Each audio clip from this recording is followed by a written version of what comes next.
And there we go. That's all the enemies. Now we go back and open our chest. What is our reward? Hey, we got a rune! That's what they typically get. When you find... However, there's only certain runes that can be found in certain sections of the castle. So, of the castle grounds. So when you eventually get them all in a certain area, you just start getting either permanent stat increases or lots and lots of gold from these things. That was a retaliation rune. Whenever you take damage, you deal damage back, a percentage back. And that percentage increases with the number you have on you. But that's now available to purchase. It's not usable until I do. Oh, try to get that doing this. Oh, spike pit! Nope! Go back. Good. Get that guy. Now you're probably noticing there's advantages and disadvantages to being so small. The advantages, besides what I already told you, being able to get into the secret places that require you to be small in order to get into. That was a little redundant. Whatever. You're also harder to hit. On the negative side, though, you also have less hit area, so you hit enemies in a smaller, swing arc. Oh, hey, look. I'll take that. And except we got two different... I'm assuming because they're all by themselves, these are probably Doom Trits, which are the up step from Doom This. Oh, no, they're Doom Thises. This was a very poorly guarded room. There we go. Oh, got stuck on a bookshelf. Alright, and this is where a boss would be. However, I've already beaten him and his special boss, so the doors are now excuse me. Are now permanently closed. And now I can just get some gold down here. And there's a teleporter here, which can take me back to the starter where any other teleporter is that I have found thus far. We're not going to use it, though. Oh, we are going to go this way. Another advantage of being so small is that you can just fit through those tiny little gaps. That was kind of paltry. Ah. Remember to double jump, sir. That would be fantastic. You live a lot longer that way. Hey, oh, I swung late. That was stupid. Kill you. Hoo-yah! Oh, I love Hokages. I really do. Oh. Okay, so I can't really hit these guys very well. I can axe them, but it's not really worth my time. I was not paying attention to the root timer. That was very stupid of me. That was very needlessly lost health. Oh, that guy's normal.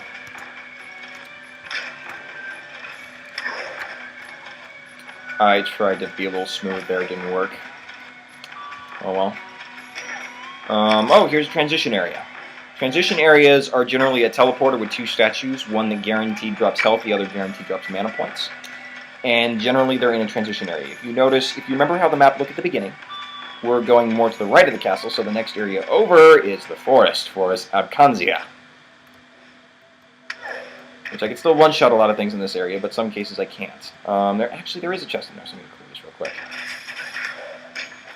Whoop! Except it's on a spike pit, so careful.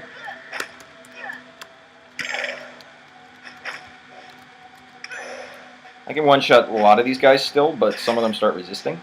And then by the third area, which is called the Maya, it's basically the attic, it's the tower. I can't.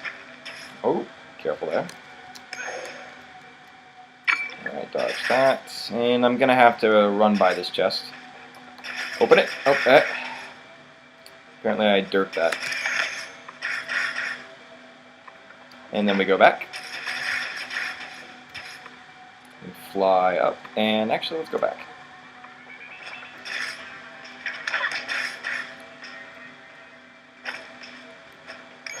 So there's a chest all the way here at the end, if you look up in the mini-map. Alright. Let's keep going. And hey, more loot. Now we go back. This is where I kind of fall in a rhythm at this point, because I generally have a tendency to clear out the castle first, but I kind of want to give you guys a good solid look at these areas. So I'm just going to go through and show you like the various enemy types that there are, and what loot can be obtained, the special rooms that there can be. I mean, I hope I find some really special rooms. Oh, I hate these guys. These fucking shield guys. Yep, there you go. Bye-bye. Yeah, let's go up. Wait. You'll notice they also get tougher. They start dropping more gold as they go, which also, you'll notice I'm picking up 12 gold. That seems a little odd. The base amount is 10, I have upgrades right now that give me 20% more gold intake, so each coin that's only worth 10 is now worth 20. No, 12. I can do math, I promise. 12. And then we go on. Oh, I thought I'd be able to get that spike ball when it was still out of bounds, so it would die. Like, oh, that's a secret area back there. Thank you, spike ball. I don't think I would have seen that, honestly. See, notice this little dark patch? I can drop through it. You see this little tinkly bit over here? Rune chest! Haste rune makes me faster. I already have one of those, and I put that on the dragon, because the dragon doesn't need any help from flight or jump runes. Oh, I totally thought that was going to go through. I derp. I derp a lot. Okay. Now, if this room is what I think it is, this could just be the dev team... Oh, okay. Let me explain this room then. This room has about an 80% chance of being just a normal, huge-ass portrait depicting one of the developer's earlier titles before this game, or maybe a work in progress. However, that up to 20% of the time... Ah, yes, the Sados. These guys. Oh, whoa, hello. Thankfully, he's only a Area 2 one, so he's not that hard to beat, but these guys can absolutely ruin your day if you're not careful. I'm not getting any good... There we go. Ah! Those white orbs, No! Ow. As you can see, here it's a lot.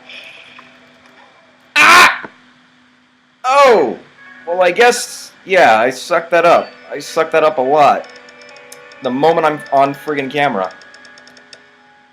Yeah, go figure. Then it gives you kind of a hint thing, which you can cycle through with spacebar. And then it shows you a tally of all the enemies you killed up to that point. And then, but the plus side is now I get to actually show you the character selection mechanic. Aha! There's a dragon. Yes. Beautiful. Okay, now I get to show you a dragon and how friggin' awesome they are. Awesome.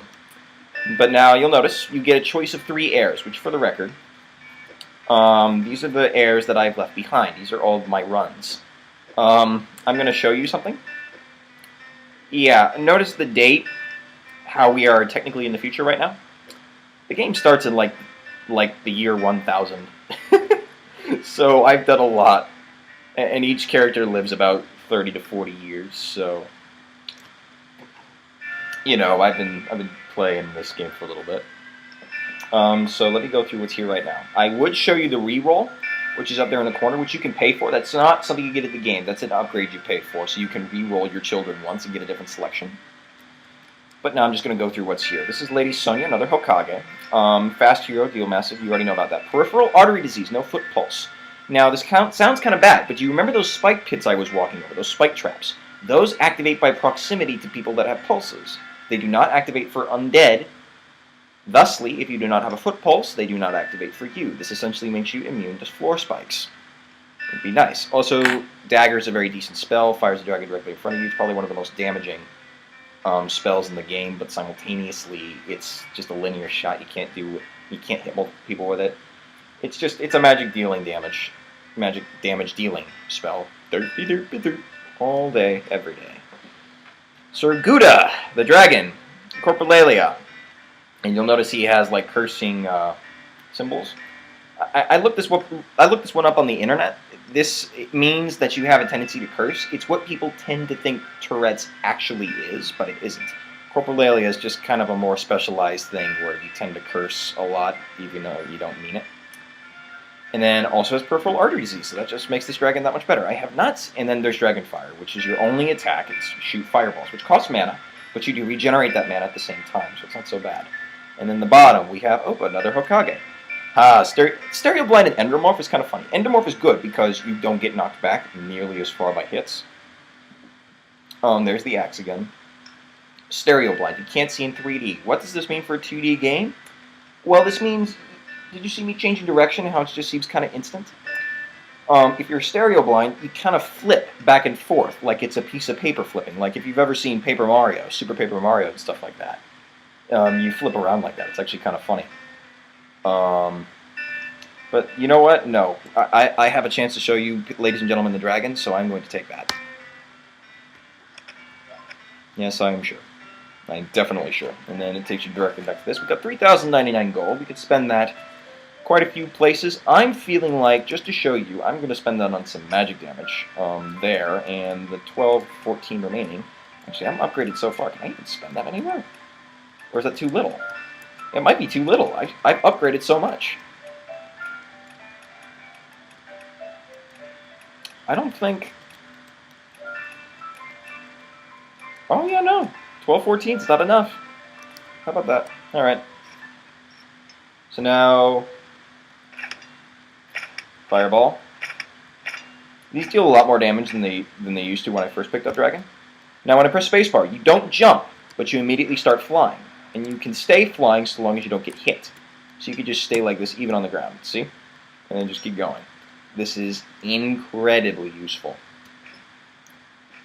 But the dragon needs different equipment. I try to up his magic stats as much as possible, so I have a different set for him. Because the sword does not matter, I give him the Guardian Sword, because the Guardian Sword has built-in armor with the weapon. Actually, or I could give him a Sage Sword, which gives 10% gold bonus, which is what the entire Sage bonus, Sage set does. It gives you more gold, but it's less powerful, or less defensive, depending on what you're using it on. I'm thinking, you know what, yeah, let's go for more gold. Could use some of that. And then silver, just typically, it's pretty good protection. It weighs less, and at the same time, it enhances other things. Actually, actually, look at that. Huh.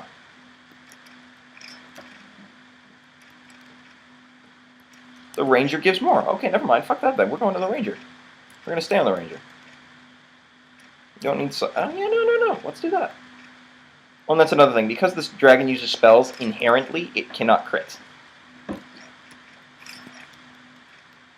Except I'm still definitely not keeping that. I am keeping this for the gold bonus. The dragon does not benefit from attack at all.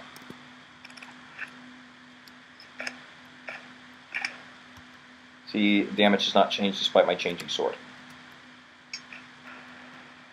And then if I go talk to her, she just said, oh, there's something new. Yeah, I know there's something new. Another haste rune, which, by the way, I'm not going to change. Instead, I'm going to give myself all this vampiric stuff so that I can keep restoring my health. Jumps and flying ones are useless to me. The only one that is not going to be so is this one. So that way I can move faster. Actually, this grants both mana and vampirism. But then this will give me more gold.